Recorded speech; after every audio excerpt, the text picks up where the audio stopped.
following ideal regenerative Rankine cycle. Okay, a Rankine regenerative steam cycle employs two stages of steam extraction for feed water heating. Boiler pressure and temperature are 12 psi absolute and 1050 Fahrenheit, respectively. Saturated steam at condenser pressure has a temperature of 79 Fahrenheit. Okay, calculate the following. So again, we encounter a problem na ang dami-daming hinahanap.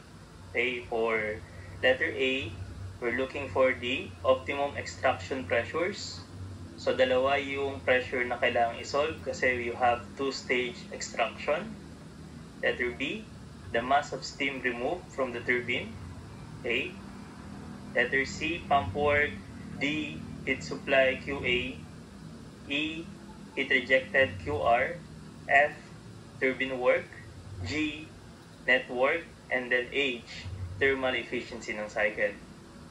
So, habang mas nagiging complicated yung problem sa steam, dumadali yung problem solving. Why? Kasi hindi natin iniisip yung TS diagram. Yung problem na to, given na yung TS diagram dyan. So, hindi mo na ito-drawing yung TS na ito. So, this is provided. Okay? And then, nagulat na naman tayo. So, we are shocked. Kasi kailangan ng enthalpies. And then, yung mga enthalpies para sa problem na to, it is also given. So, hindi tayo mahihirapan or matatagalan sa pagkuha ng enthalpies. Ang kailangan lang, naiintindihan mo yung TS diagram. So, since everything is given, pwede nating makuha lahat ng possible questions kanina. So, simulan natin. Okay, so kunin natin yung mga optimum pressures para dun sa extraction. So, ito yung first extraction natin, pressure 8. And then, this is our second extraction, pressure 7. Now, para makuha yung pressure 8 at pressure 7, ay kailangan meron muna tayong mga temperatures. Kasi pinaliwanag natin kanina na yung P8, yan yung PSAT dun sa ating temperature 8. And then yung P7, ito yung PSAT sa temperature 7. So, kailangan mo muna makuha yung temperature 8 at temperature 7. Yung temperature 6, okay, that is 79 Fahrenheit. Wala tayong temperature dito, yung saturation temperature para sa 12 psi. So, kunin mo muna yung saturation temperature dito. So, paano makukuha yun? Steam table. So, yung problem na to, binigay yung enthalpies, pero yung temperature saturation, hindi given. So, kailangan gamitin yung steam table. So, hopefully, meron tayong hawak na steam table ngayon. Okay, kung wala, okay, pakihanap muna yung libro for steam table. Okay, and then kung hawak nyo na siya, okay, pakihanap naman yung TSAT dun sa ating 1,200 PSI. Okay, so you can pause the video habang hinahanap nyo yung TSAT. And then once nahanap nyo yung TSAT, tsaka nyo i-play. Now, kung nahanap nyo na yung TSAT correctly, eh, ang value niya should be 567.26 Fahrenheit. So again, etong data na yan from steam table. So nalaman mo na yung saturation temperature sa 12 psi is 567.26 Fahrenheit. So tinuruan ko na kayo ng Caltech para madaling mahanap yung T8 saka T7. Gamitin na lang natin yung Caltech. So mode 3-2. Tapos ilalagay dito number of pressures, dito yung TSAT. So, meron tayong 1, 2, 3, 4. So, 4 na pressure lines. So, ito yung point 1, 2, 3, tsaka 4. So, meron akong 1, A. Ang value niya 567.26. Tapos, meron tayong 4, pang-4 na pressure. Ang value ng TSAT niya, 79. So, input natin ito sa CalQ. So, mode 3, 2. A1, tapos 4. Tapos, yung corresponding TSAT. Ang TSAT sa pressure 1, 567.96. Ayan, TSAT sa pressure 4, 79. Then, you press AC. Now, gusto kong makuha yung TSAT sa pangalawang pressure line tsaka sa pangatlo. So, etong T8, 2Y hat. Etong T7, 3Y hat. So, let's press 2y hat para makuha si T8. So 2y hat, shift 155, y hat, press equal sign, lalabas yung T8. Okay, so that should be 404.5. And then, gusto ko makuha yung T7. So, 3y hat naman yun. So, palitan ko na lang yung 2 na yan. Gawin kong 3. So, pag pinindot ko yung 3y hat, lalabas naman yung T7. 241.75. Okay, na-round off lang kaya naging 0.8. So, this is 404.5 yung T-sat sa 0.8. And then, 241.8 yung T-sat naman sa 0.7. Since meron na tayo mga temperatures, makukuha na rin natin yung P8 tsaka P7. Again, ang kailangan dito, steam table. So, kindly use our steam table again para makuha yung P8 tsaka P7. So, let's use our steam table. Next. So, pakita ko lang yung i-input. Now, gusto kong isolve yung P8. Ang P8 natin is yung P-sat sa 404.5. Kaya lang in our steam table, wala tayong makikitang saktong 404.5. So, hanap ka ng pinakamalapit. So, lagay mo dito yung T-sat, eto yung P-sat. So, from steam table, pakihanap yung pinakamalapit sa 404. Kaya dalawang temperatures makikita nyo doon, 400 tsaka 410. So, nasa gitna yung 404.5. So, interpolation yun. So, gamit ang steam table, okay, tingnan mo yung equivalent saturation pressure sa 400 Fahrenheit. So, eto, steam table na naman ito. So, from steam table, ang P-sat ng 400 is 247.26. And then, yung sumunod na data, kunin mo yung P-sat sa 410 degree Fahrenheit. Ang P-sat doon ay 276.69. So, makukuha mo na yung exact value ng pressure sa 0.8. Okay? Yun yung 404.5 y hat. So, input muna natin to sa CalQ. Mode 3.2 input data. 400. 410. Okay, sa kabila. 247.26. 276.69. Okay, and then, once ma-input mo yan, you press AC, pindutin nyo na yung 404.5. So, you have 404.5 y hat. Ayan. Pag prines ko yan, lalabas yung P8. Yun yung optimum pressure sa first extraction. So, ang sagot sa board exam is 260 PSI. Now, dalawa yung questions na yan, optimum pressures. So, nakuha na natin yung P8. Next, kunin naman natin yung P7. Yung P7, yan yung P-sat at this temperature, 241.8 Fahrenheit. Wala na namang saktong ganitong temperature sa steam table, so interpolate lang ulit. So, simply change the given, repeat the process. So, pakihanap sa steam table yung pinakamalapit sa 241.8 Fahrenheit. So, madali na lang yan mahanap. So, pakita ko lang yung data. So, ang pinakamalapit sa 241 are 240 tsaka 250. And then, ang corresponding saturation pressure ng 240 is 24.985. Sa 250 naman, 29.844. So, yung mga data na to, again, lahat yan from steam table. Okay, input natin. So, mode 3.2, input ko yung data. 240, 250, 24.985, 29.844. Okay, na-input mo na yan sa CalQ, you press AC. Tapos, 241.8. So, 241.8. Okay, y hat yung nawawala. So, shift 155. Okay, then you press equal sign. So, ang ating optimum pressure sa 0.7 okay, should be 25.86 PSI. Ang best answer is 26 PSI. So, these are the calculations for the optimum pressures. Next. Okay, letter B. Mass of extractions, M1 and M2.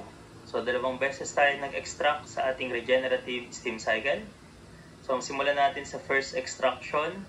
So, meron naman tayong technique para makapag-derive ng formula, maiksi over mahaba. So, for M1, maiksi, 8H8 minus H7. Okay, divide mo ng mahaba, H3 minus H7. So, makukuha na natin si M1 easily. Again, regarding sa enthalpies, it is already provided, so calculate na lang. So, H8 natin is 380. H7 is 210.7. Okay, over H3, 1322.7 minus 210.7. So, easily, makukuha natin yung mass kay in the first extraction. So, that should be 0.1522. Now, para naman sa ating second extraction, so, maiksi over mahaba pa rin yan. So, andito tayo sa second extraction. So, that should be H7 minus H6 over yung mahaba na H4 minus H6. Kaya lang tandaan natin na dito tayo manggagaling. So, yung sa second extraction, ang kay rotating mass natin dyan, 1 minus M. So, huwag kalimutan yung multiplier dito kasi dito yan manggagaling sa 3 to 4. So, meron pa tayong multiplier, 1 minus the first extraction. Enthalpies are given a M1 na solve. Hence, makuha rin dapat natin si M2. So, calculate natin. H7 is 210.7 less H6, 47.1. H4, 111.8.3 less 47.1. Okay, multiply na 1 minus 0.1522.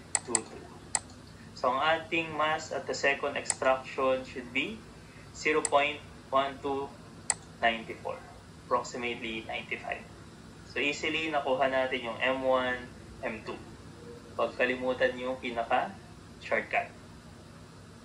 Okay, next is letter C, pump work. Now, kung magpo-focus tayo sa TS diagram, manonotice natin na yung pump work natin is eto lang. Meron ditong work ng pump, kaya lang, kung titignan nyo yung data, masyadong maliit yan. Halos walang itinaas ito in terms of isentropic value.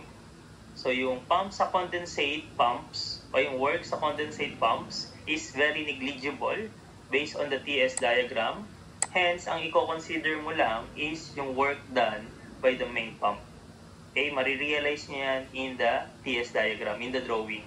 Halos wala itong vertical or isentropic na value. Hindi siya tumaas vertically. Okay, so eto lang yung i-consider mo. Anyways, kung isosolve nyo naman yung work dito sa dalawa na yan, sobrang liit yung value. So, talagang pwedeng i-disregard. So, focus na tayo dito. Ang ating work ng pump is yung sa main pump lang, difference ng enthalpies, H1 minus H8. Okay, given in the problem, makukuha na kagad natin yung work ng pump. So, work ng pump is equivalent sa H1, 383.4 less H8 na 380. So, ang ating work ng pump should be 383.4 less 380. Obviously, this is 3.4. So, answer should be 3.4 BTU per pound. Next. Gusto ko namang makuha si QA. Ang QA natin, yung nandito yung sa boiler. So, difference of enthalpy, H2 minus H1. Okay, substitution na lang yan. So, H2, 1528.9 plus H1 na 383.4. So, makuha natin yung heat added. So, 1528.9 less 383.4. So, ang heat added is 1145.5 BTU per pound. Next, QR. So, ang QR natin nandito sa baba, sa condenser. So, ang umiikot na mass sa ating QR is 1 minus M1 minus M2. I-multiply mo yung mass na yan sa difference in enthalpy na H5 minus H6. So, nakikita dapat yung formula from the TS diagram. So, given naman na lahat yan, kuha natin yung QR. So, QR should be equivalent sa 1 minus M1, 0.1522 minus M2, 0.1295. Multiply natin sa H5 na 886.4 less H6 na 47.1. So, basta binigay yung mga enthalpies, ay madali lang mag-solve ng steam power plant. So, 1 minus 0.1522 less 0.1295 multiply sa difference of enthalpy 886.4 less 47.1. So, answer should be 602.87. Next. Work ng turbine. So, ito yung work ng turbine natin. Kaya lang, magkakaiba sila ng mass. So, you have work ng turbine first stage, work turbine second stage, and then last, work turbine third stage. Consider mo yung mga masses. So, sa 2 to 3, ang papasok at lalabas sa turbine, 1 unit mass. Sa 3 to 4, okay, so difference na lang to, H2 minus H3. Sa 3 to 4 naman, okay, since nag-extra ka ng M1 dito, ang enter at exit sa 3 to 4, 1 minus M1. So, 1 minus M1 multiply sa H3 minus H4. And then, mag-extra ka ng M2 sa 0.4. So, sa 4 to 5 naman is 1 minus M1 minus M2. So, this is 1 minus M1 minus M2 multiply sa enthalpy difference, H4 minus H5. So, madami lang siya pero madali lang siya i-input. Okay, so let's try. H2 minus H3.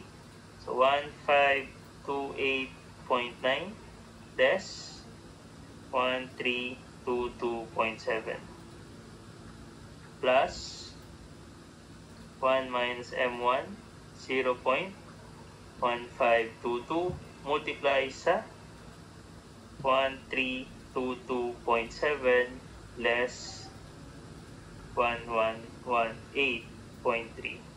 Then yung work turbine ay third stage, 1 minus 0.1522 less 0.1295 multiply sa enthalpy difference, H4 minus H5 ay 1118.3 less 886.4. So, use your calcu, we get yung work ng turbine total. So, this is 1528.9 less 1322.7 plus 1 minus 0.1522 multiply natin sa 1322.7 minus 1118.3 a plus 1 minus 0.1522 less 0.1295. Enthalpy difference 1118.3 less 886.4. Okay, so equal sign na lang natin, makukuha natin yung sagot. That is 546.06. Okay, so wag lang tayong magkamali sa pag-input ng data, makukuha natin yung sagot. Okay, so letter G, ang kailangan natin is work net. So pag sinabing work net, difference ng dalawang work ng turbine minus work ng pump. Pwede rin difference ng dalawang Q, QA minus QR. Since meron na tayong work ng turbine tsaka work ng pump, yun na lang yung gawin nating difference. So we can calculate our work net. So ang work net natin should be equivalent sa work ng turbine is 546.06 less ang work ng pump 3.4. Okay, so this is 546.06 less 3.4. Ang work net should be 542.66 BTU per pound. Next. Okay, efficiency ng cycle. General formula na lang. That is work net over QA. So, meron na tayong work net and QA. Hence, easily makukuha na ito.